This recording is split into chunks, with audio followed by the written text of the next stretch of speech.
took a bit of everything, didn't it? Got a bit of momentum in that second half and executed and just kept the pressure on them. We just couldn't execute enough in that first half. Gone to their 22 4 times, gave up a few line outs and lost a couple of Barretts.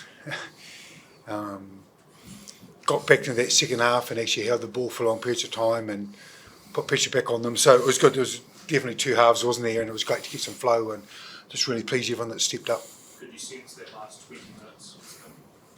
If we were going to hold the ball and keep our bends and actually just keep it on them, we knew, Ireland would just get a little bit of momentum and kicking, and we lost a few aerial battles, which we started to win. A couple of kicks drifted along, a couple of quick opportunities just to get the ball alive and hold the ball for longer periods of time to put pressure back on them.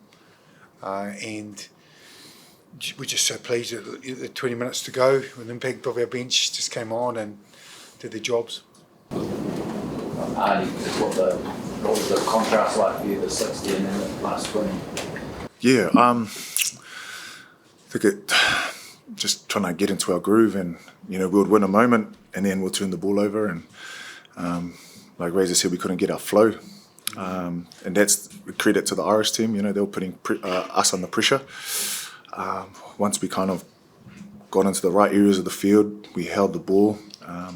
We got our ball carriers in the game. We started to feel a bit of flow and gain momentum, and it's a credit to the lads to be able to do that and score some points.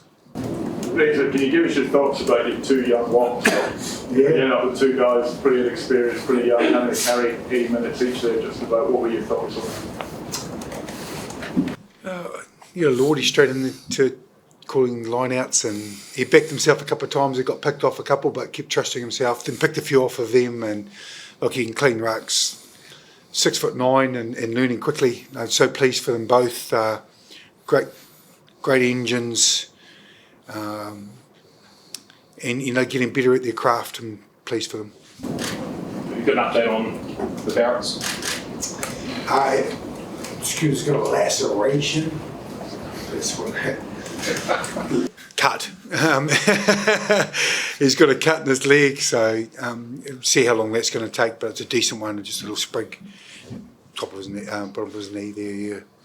And he tough. I just wanted to keep running, but he sort of got a little bit of a hip drop on his ankle, so it's a bit of a medial ankle, and we'll see how bad it is with the scan when we land in Edinburgh tomorrow morning. It's not the first time you've had to take over captaincy, probably at a point that you weren't expecting. It felt pretty seamless. So how were you feeling about that? Just go out and do my job. That's what's expected of me. When one brother falls down, one steps up. So just out there doing my job for the boys and the team, and done it plenty of times. And coach, just on the scrum, really felt like especially after that early red card, it was used as quite a bit of a weapon there. Was that clean going in, or was it something you just adapted to on the fly? No, for sure. We love a scrum, and just how it was refereed and really clear and legal. We went forward first, and it's a real strength of ours. Starting or finishing. And that's the exciting part, isn't it? Whoever comes on and, as I said, does their job. So a couple key turning points were there, and got off our back fence on it, and Cam scored one off the back of a beautiful scrum as well. So big part of rugby, as we know. Just on the refereeing, what was your view on that red card? Look, it was definitely a process, wasn't it? They got to where they got to. If you look to the letter of the law, that's what they felt. The game was stop-start. It's for us now, because we're in a spectacle, there's parts that we're a game we have to find ways to speed it up so that people can enjoy our game. It's a game of flow. It's a game of being instinctive. So how can we help the refs so we can keep a little bit of fatigue in our game and get the game open up so people can enjoy it like they did in the last 20. So that's a challenge for us. So it was the right call? It was a red card, wasn't it? Yeah, so it was a red card. Coach, how does that set you up for the rest of the tour, the next 3 weeks, the Wednesday? Well, it's alive, isn't it? You know, we get on a plane tonight. It's pretty cool. Feel like a basketball team, don't we? We sort of get on and drive out and get straight onto the tarmac. Well, not quite, but we've got to go through customs. Razor's private jet.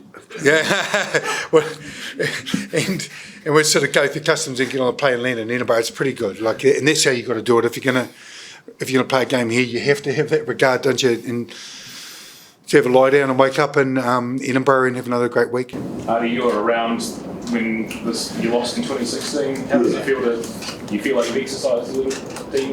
Yeah, it's a better feeling. I think I ended up on the wing in 2016 and being the first team that the Irish, you know, it was the first time they beat the All Blacks. So yeah, it's nice to come off that field and getting the win and walk into the changing room and the mood is positive. Thank you. I think progress with that try because that was right after Ireland got their try. So. Which one, sorry? The try you scored. Yeah, I was just hoping I didn't step out or something, well, especially when I celebrated like that and forgot to. But no, you know, I was just at the end of a great break from Jill, passing at the end and just finished it off. So yeah, every player loves scoring a try. So, Razor, having Ken back, how does that change your game? He's great. Great night. Oh, he's obviously got a great boot, hasn't he? He controls the game really well, holds his feet, and it's good to have him playing some footy consistently. You know, we're up to a 6'9" there for a while, and he's just a test footballer. He's right at the top of his game. We're pleased for him. Yeah.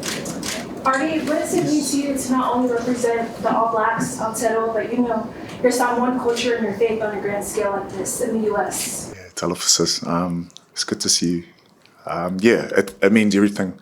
You know, we've talked about it before as All Blacks. We represent our team, the brothers beside us, but most importantly, we stand on the shoulders of the ones that have gone before us and our families back at home, the players. And obviously for me, my faith keeps me grounded, keeps me in the middle, and always, just on that mindset of being blessed and grateful. When you're there, everything just becomes a blessing. And when you operate in that space, you can never go wrong. So it means a lot being here in Chicago as an